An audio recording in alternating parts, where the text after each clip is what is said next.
Welcome back to Creating Dementia Solutions. I'm Richard Pyatt. This is a Miles from Memories program, and we're glad you found it, whether it's Access Vision, YouTube, or our podcast. This Miles from Memories program talks about exactly what you heard, creating dementia solutions. If you've been with us this year, you may remember we've been focused on the Lancet Commission list of factors that, were we to pay attention to those, could mitigate our risk for dementia. One of them is social isolation and doing what we can do to avoid that. Today, Cassandra Lucas-Moore is back with us from Carewell Services Southwest to talk about how we might go about doing that. This is really interesting because, Cassandra, I would imagine some folks probably eventuate into social isolation without really realizing that's the direction they're going in, right? Right. Well, that just changes as you age, and perhaps some of your contacts are not as easy to access any longer. So you just accidentally fall into just remaining at home because maybe you don't have anywhere to go. Yeah, just a free schedule, or maybe someone with whom you might have spent time is now not as easy to connect with. Right. So let's talk about that. What are some of the things we can do, resources locally we might avail ourselves of to get out of that isolation mode? Well, I think one of the most fabulous things that we have here in Calhoun County, we actually have 3 different senior centers available for people to participate in. Every one of those has different activities and different things that they're offering. Mm-hmm. So at Carewell, when you're getting acquainted with folks for whatever reason it might be, and you see these kinds of potential, there might be some isolation involved, you probably point them to these resources like these senior centers, right? Absolutely, absolutely. And they are spread all the way across Calhoun County as well. There's one in Albion at the Forks Senior Center. We've got the Heritage Commons Senior Enrichment Center in Marshall, and then Cool Family Community Center is got their senior center back up and running again. So give us some examples, if you don't mind, of what might the activities be like. So at every one of those, they do have different activities that are happening. There's exercise groups, education sessions, there could be crafting events, card games, could just be a social lunch where you just go in and have a lunch that is by donation only. Yeah, interesting. So I'm just imagining that you probably hear this. There are some folks who would say, I'll end up participating in something that isn't my cup of tea, or they're already preconceiving that might be the case. Right. Sounds like a variety of things you just talked about. There is, and even the exercise groups are a variety of different things. It could be a cardio drumming session, could be line dancing. There's all sorts of different types of exercise groups that are available at each one of those locations. All right, so to look into that, it's just a matter of checking out maybe those websites or calling them up. Or maybe you talk about it too in your processes as well, so Carewell is an option. Absolutely. And I will say too, the Forks Senior Center and Heritage Commons Enrichment Center have reciprocal memberships. So if you have a membership at one, you can use it at the other location. Okay. All right. These are some of the things we're going to focus on here in the next few minutes. The notion that there are options out there. We might have to open our mind to some of them, but let's talk about that. The library is another one. Absolutely. The library's always got wonderful programs going.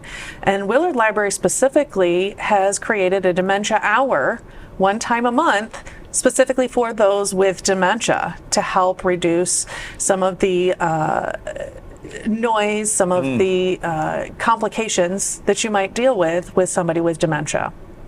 Wow. So they've actually studied what kind of environment might be useful or helpful. Right, absolutely. Oh my goodness. All right. What else? Carewell has some things too, like a caregiver support group. Yeah, Carewell Services Caregiver Support Group. It's the Caring Circle. Meets on the second and fourth Thursday of every month. And it is a come as you are. You don't have to RSVP to the group. You don't have to come to every session. You can just come to a session that you are able to attend. You can take a break for a few weeks and then come a different day. And that's okay. Yeah. You can come as much or as frequently or as little as you're able to. It doesn't matter. Yeah, and that's important because some people might be feeling, okay, I'm going to now make a commitment for the next every week for a year or something, and that is intimidating. Correct. And there's no commitment for this. Come as you are, come as you can, and participate in the group as much as you feel comfortable with. Okay. You talked about those exercise groups. Listen, folks, I think every episode we've talked about the idea of the Miles for Memories mission, movement, programming, research. Notice movement is the first thing we talk about. This is one of those options that does two things. It satisfies that movement objective that you may have, and then we're also talking about getting out of the house and reducing the isolation factor. Right, for sure. And every one of those exercise groups, too, that are focused on seniors, again, it's come as you are. If you can only sit in the chair and move your hands to do the exercises, that's fine. Everybody is welcome to participate to the level that they're able to participate. Yeah, that's important too. Same kind of thing, right? We might be intimidated by the notion of, exercise group. What does that mean? Is going to run a half marathon or something? No. That's not what it's about. You talked about lunching and learning. This is another option that can really be interesting for folks. The idea that you're going to go have a bite to eat and you're going to learn something. Right, yeah. So at the Carewell Services office on the second floor of the Cool Family Center, we have lunch and learns every Friday. So every Friday you can come in. There is a copay for the lunch if you do want to purchase the lunch that come from Barista Blues Cafe. Okay. Wonderful lunch options there. But it's a small amount. You can get a lunch and learn all sorts of fun information. It's interesting things. We have people that come in and talk about the history of Battle Creek. We have folks that come in and talk about how to manage your iPhones, how to, every week is something different and new. It could be a learning session. It could be just something fun. That's interesting because I was about to say, what are we really talking about? You gave some really good examples. So the history thing, when I was on radio, boy, I'll tell you what, you talk about history and the phones would light up because people wanted to share something they remembered about history in town. But also that phone example is a great thing too, because how many times have we said, I don't remember how to set this setting or find this resource on the phone. This is something that is practical. Right, for sure. How do you figure out what those things are? It must be scheduled in advance. Somebody's working on that. They are, yes. Colleen, our activities, she's not an activities coordinator, I apologize. Well, she is in a way. In a way. She plans those out. She reaches out to various groups and just talks to the people that come in for the lunch and learns too as well, to say what is interesting to you, what do you want to learn more about, what kind of folks can I bring in. Well, that's interesting. So if folks have ideas, they could call your office. Absolutely, yes. About that at Carewell Services. So talk about, there's other lunch events and things that happen in our area which could also be an option for folks. Yeah, there's a lot of locations across Calhoun County that do lunch and learns as well. I know Lee Township, Bedford Township, Eckford, and Marengo Townships, they all host lunch and learns or dinner sessions or coffee and chat. But there's all these different kinds of activities that are available even within your own township, so you don't even have to travel far. Yeah, that's an important thing. We should probably probably talk about that too. The notion that someone's saying, I don't know how I would get there, right? So how do they? You probably encounter this challenge. Yeah, so there's a couple of wonderful options in Calhoun County for transportation. We have through Community Action Agency, transportation is provided for those 60 and older at no cost. Covered by the senior millage. Yeah. So in doing so, someone can call up and arrange for that in advance. Yes, it definitely needs to be in advance. They're not going to be able to get you on the schedule same day. So you will need to call in advance and give some notice if there is something you need to get to, whether it's a fun activity, transport to the senior center, or for a medical appointment. Yeah, right. It's a lot easier in some respects. It's not a ride share, for example, so it's not on demand, but you can schedule it. Right. And it works out Absolutely. nicely. Well, I think we'd be remiss if we didn't bring up the Miles for Memories events that happen. Of course. We can't have a Miles for Memories discussion and not talk about Miles for Memories events. There's so many options now. Yeah, right. In fact, of course, we're back to the notion of movement programming research. So there's always something that Miles for Memories is working on, like paint parties and spin events and things, but also like the Unforgettable Gala or the walk, the community stroll. These are all things that are options to help people get out and see folks and interact, which is exactly what we're talking about. That Lancet list has been really something this year as we've really tried to focus on each one of these things and open our minds to these ideas that even these, what appear to be little things, like going to a lunch and learn, can change the story as it relates to what could be isolation. Do people, I would imagine some folks with whom you interact don't think of themselves as being isolated, do they? Right. I would imagine. I've never really asked somebody about that. Yeah. I mean, if you came out and said, "Do you feel isolated?" they might say no, but right. They'd say no because I talk to my son every day, or I talk to family every day, so they might not feel isolated. But it's that social isolation, breaking outside of your small group. Yeah. Yeah. So keep an eye on things too, like the newspaper or other collaterals, media online that might come your way that will talk about these and other events. And we've got a big one coming up in just a few weeks with the Miles for Memories group, the Caregiver Retreat. Yes.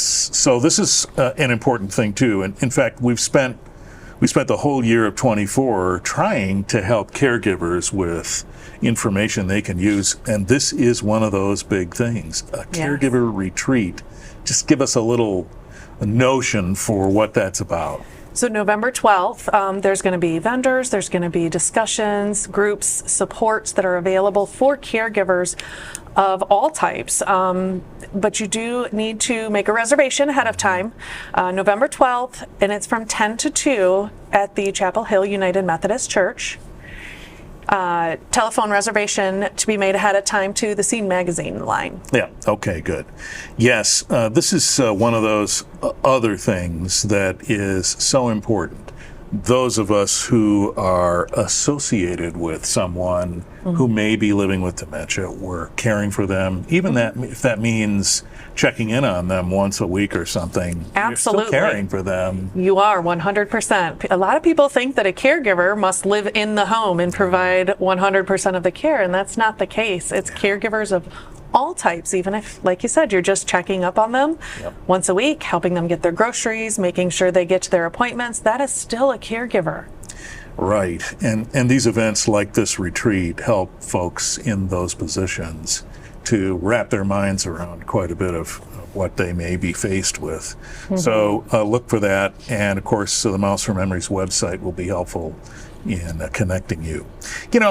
It's worth talking about the notion that CareWell Services has dementia support programming. Yes. Right? We do. Give us some notion for what that really means. So we do have our Caregiver Resource Center. Okay. that is located, again, it's for caregivers of all types. It doesn't necessarily have to be associated with dementia, but obviously we do support those with dementia as well. But our Caregiver Resource Center is open at the CareWell Services office every day, Monday through Friday, from 2 to 4 p.m. Every day. And those are walk-in hours. Don't need an appointment. Correct. And so, by the same token, we were talking about someone who might not fashion themselves as a caregiver, but they are. There are folks who know Right. they're caregivers, and maybe they're struggling with some aspect of that. I was going to say job, but I suppose it is. And you can welcome them with open arms and say, how can we help? Absolutely, absolutely. One of the biggest things that we offer is just listening to the story. We listen to what's going on and we help connect them to the resources that can help with their specific situation. So every conversation is different because every person is different in how they're caring for someone and what their person is dealing with as well. And to that end, there's even support groups. If you're so inclined to be with others who are traveling a similar path, sharing that story among those who really understand, this is also helpful. Yes, that caregiver support group meets every second and fourth Thursday at the CareWell Services office. And again, it's come as you are. You don't have to show up every week or every session, and come to the ones that you can attend. Yeah, and when you're so inspired, I suppose there are folks who come to those who have a certain challenge in mind with which they're dealing, and then afterward maybe they don't for a while and they go about their business but have a need later. All right, you talked about the dementia hour at the Willard Library. That time varies, doesn't it? So you've got to check with them. It does vary by month. They do some different things in the wintertime. So they have just recently completed their last session for the summer, fall. And they'll be down for a few months, and then they'll start back up in the springtime with some more of those dementia hours. But there are always lots of activity groups and lots of things happening at the libraries. Be sure to check those calendars. There's so many things happening. Sometimes I'd like to shut down in the winter, like a bear. Just take a nice little nap. Take a little break, yes. Come back when it's spring. And no snow. No snow, right. So there are online resources that CareWell oversees too. Is that true? Yes, there is. We work together with a group called TruAlta, and so we have an online login with TruAlta that anybody can access.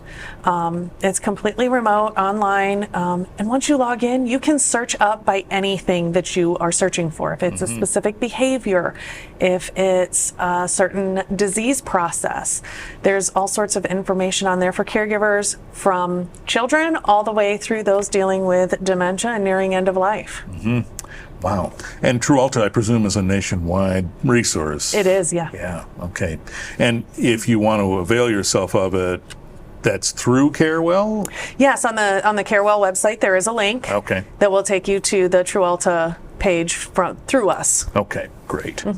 Now, you talked about caregiving and the supports therein. There are some series of sessions that go on as well. This is separate from the resource center that you talked about. Yeah, there are a couple of different classes that are available, and we do have one scheduled coming up in November that's called the Dementia Caregiving Series.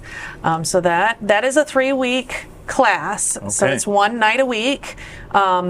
It's an afternoon, it's at 2 o'clock. Every week for 3 weeks, so November 17th, 24th, and December 1st, so those are Mondays. At Heritage Commons, this group will meet and get some additional information about dementia specifically and caregiving for those with dementia. Is this a series that CareWell set up? It is a series that was something created by one of our other area agencies on aging that we have developed in this area as well. Okay, and this really is targeted toward caregiving. So folks who are doing so may want to attend this. Absolutely, absolutely. And even for those who might have a friend who's been diagnosed with dementia, it can help them in how to support their friend in dealing with that process, even though they're not caregiving, but they still want to keep that communication and that friendship going. This program can really help them to get some tips and tricks to help them dealing with those with dementia. Okay, Heritage Commons, November 17, 24, and December 1, 2 p.m. Probably need to register for that? Yes, and again, you can register online at the CareWell Services website. Okay. As an online registration, or they can call the CareWell Services office to register as well. Okay. Well, Miles for Memory certainly is a resource also, and hopefully by now, if you've been with us for this program, you're well aware of that, milesformemories.org. But a lot of what you do, Cassandra, has been as a result of volunteering in various ways for Miles for Memories. Maybe just for a moment, you can call upon the experiences you've had and maybe some really rewarding observations that you've made as a result of being close to Miles for Memories. You're here now, which illustrates that you have a commitment to what we're doing. You know, Miles for Memories has raised funds and helped to support those within the community so wonderfully. I actually have been able to see through our technology program and the Miles for Memories bracelets that are available, how greatly that has helped folks to get home safely and to keep them home safe without having to go through the healthcare system and emergency. And for those dealing with dementia, that is such a confusing time anyway, when they're already lost and confused, and then they're ending up in the hospital and getting poked and bugged. And, you know, it just is so much smoother if we can get them home safely with those bracelets. Have made such a difference. Yes, and if you haven't heard or seen some of those episodes where we've talked about this technology, go scrolling and find them, because they are tremendous. And this technology is unbelievable in the sense that you're wearing a bracelet, and if someone wanders, all someone has to do is turn that bracelet over, scan that QR code, and now you're able to help direct them back to their caregiver. So this is tremendous technology, and if Sherry were here, Sherry Sherbin, she could rattle off exactly how many folks have been redirected back where they belong, and thus did not end up in an ER, and thus did not cost money going through the ER process, which you can imagine is a tremendous one. So I hear you. In fact, right before we started doing this series, I went to a training for the bracelets and getting them set up, and it was really interesting to be a fly on the wall in that session and just sit back and watch folks really just consuming this information and just being a part of that and realizing this is a game changer, and it has been. So check that out and listen or watch some of those episodes that we've talked about. You know, one of the things we didn't mention is there is a dementia specialist you can avail yourself of if you want one-on-one support. We do, at CareWell Services, we do have a dementia specialist on staff that is able to work one-on-one with folks dealing with different types of situations and dealing with dementia in all different realms. Yeah, so it certainly makes sense that some folks, we talked about support groups and opportunities to be with others, and maybe that is helpful in the sense that you're sharing your space with folks who are in maybe similar situations. But if you'd rather have a one-on-one conversation, you've realized that exists. Those people are out there, and you've responded to that. Right. And again, if you're not sure what help it is that you need, we've got staff available at CareWell that is able to listen to that story and just hear what's going on, help to connect you to those resources that are available. That's one of the big programs that we're really pushing a lot right now is that resource navigation, because when you don't know which way to turn, who do you call? Right. And speaking of that, Carewell is not just in the business of supporting folks and caregivers who are in the dementia circle. Carewell has a grander focus than that, doesn't it? Right. Talk about that. We do support those that are over 60, all folks over 60, 18 and over with disabilities, and caregivers of all types. So again, it's not just dealing with dementia, it's dealing with any type of caregiving situation. Okay. So we do have those resource navigation specialists that are able to connect folks with services that they need in the community. It's not just about Carewell services, it's connecting them with whatever resources are available. Yeah. So what are the resources folks ask about the most, generally speaking? What are a couple of things? Is it dementia or is it other things? Well, and especially in dealing with dementia, I think people are looking for a plan. Oh. So trying to get that long-term plan in place. What does the future look like? And where do we go? Who do we talk to? What options are out there in the community? So it's making sure that people know about those different options and start to think about that long-term plan before it's a dire situation that, okay, we know that these options are available. So this is our plan for the future. Yeah, and folks who may be in that position are coming to you with some level of overwhelm, I imagine. Not sure where to begin, not sure how to prepare. This is the point. You're trying to help them sort it out. Exactly. Yes, for sure.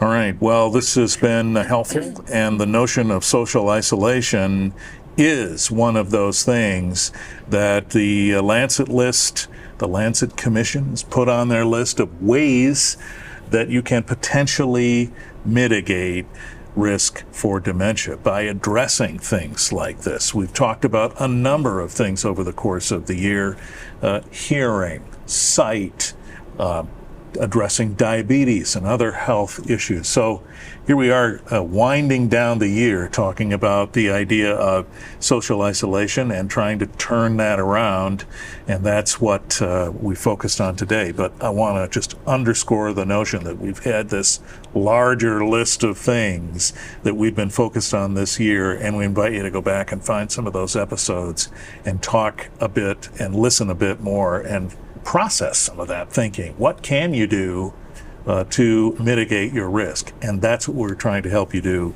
this year. Cassandra Lucas-Moore, Carewell Services Southwest, thank you for coming back and helping us sort through this. Thank you for inviting me, Richard. So, yes, come back and look for these episodes as well. Maybe you haven't heard some of these episodes, for example, about technology at Miles for Memories. Come on down, check those out, because they are really incredible, the progress that's been made and the technology that's out there to help folks with dementia. And of course, we ask you to click the like button on the Miles for Memories page on Facebook so you're alerted when these episodes come available. I'm Richard Pyatt. We'll be back soon. Take care.